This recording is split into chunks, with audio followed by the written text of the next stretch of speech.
start out by peeling and slicing 6 to 8 apples. So right now I'm using a combo of Red Delicious and green with the sweet and the tart. We're going to use a teaspoon of cinnamon. You could use a pre-made pie crust or roll out one you make. Now I've got my crust down. I'm going to put my apples on top. You want enough apples to where that thing is mounded because those apples are going to cook down. Lattice crusts are pretty simple. You just slice and remove every other. This one's in the middle.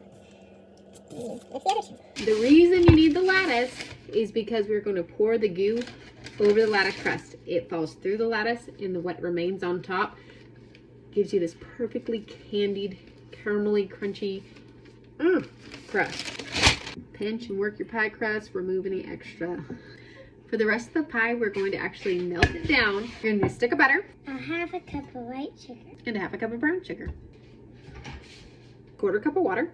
3 tablespoons of flour. Heat this till the butter is completely melted, and then you want to let it bubble for about 3 minutes and then pour it over your crust. I've got my pie on a cookie sheet with some parchment because sometimes it gets crazy and bubbles a little bit out. You want to completely cover all the lattice crust.